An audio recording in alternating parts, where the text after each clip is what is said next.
Hello everyone, let's take a look at our next problem. A point whose coordinates are both integers is called a lattice point. How many lattice points lie on the hyperbola x squared minus y squared equals 2000 squared? Okay, so given that we're talking about lattice points, so basically integers, my first thought is we're going to have to think about what the factorization of 2000 squared is.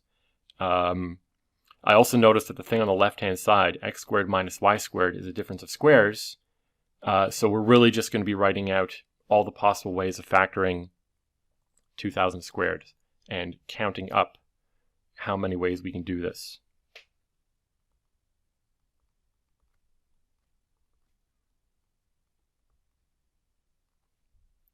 So the left-hand side here is the same as x plus y times x minus y.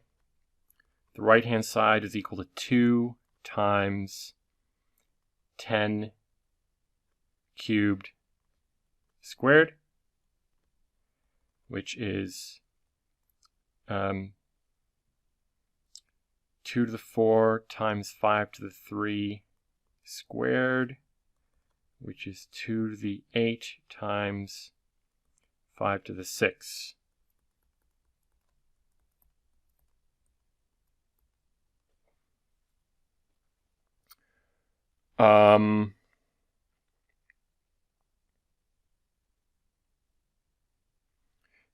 Maybe thinking of this in the prime factorization, 2 to the 8 times 5 to the 6 is not the best way to do it, but let me think about what I want to do next.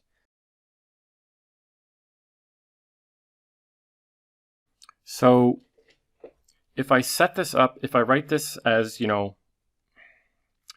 think of any way that I can divide 2 to the 8 and 5 to the 6 into,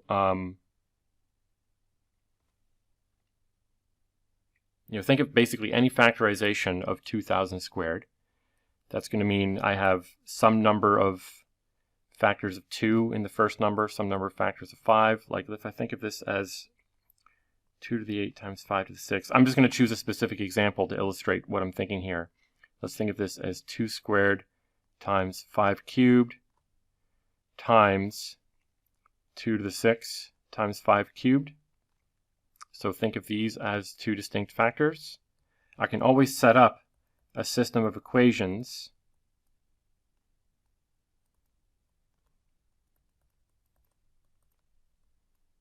like this, and this will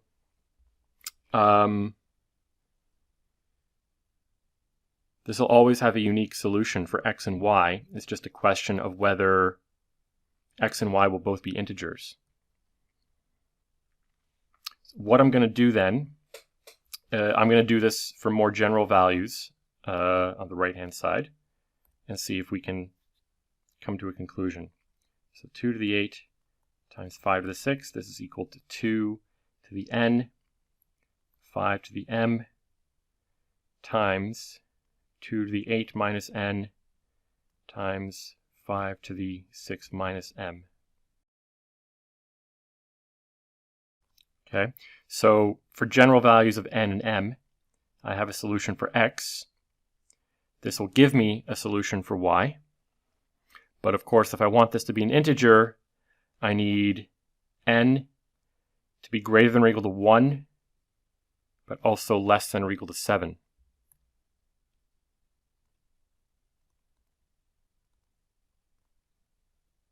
So, when I'm thinking about my factorization of this number into two factors like this, both of the factors have to be even. And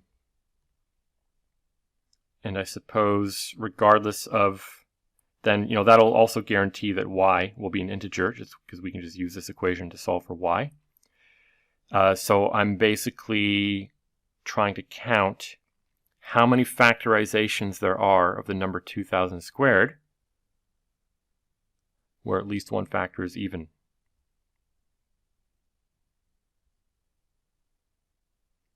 Okay, so the way I'm going to count this up is I'm going to think of the factorization looking like this. I'm going to fix n for a fixed value of n, the number of ways I can decide what m is. M has to be between 0 and 6. So for a fixed value of n, I can choose m to be anything between 0 and 6. That gives me 7 choices. And I have 7 allowable choices for n. So this leads me to say that there are 49 solutions.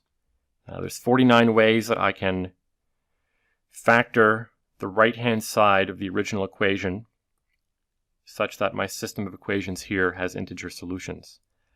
If I wanted to be really careful about this, I'd think about it a little bit more, but I don't want the video to go on too long. So I'll say that my answer here is 49. If I have any additional thoughts or if I find a mistake, I'll put it in the description. Otherwise, thanks for watching.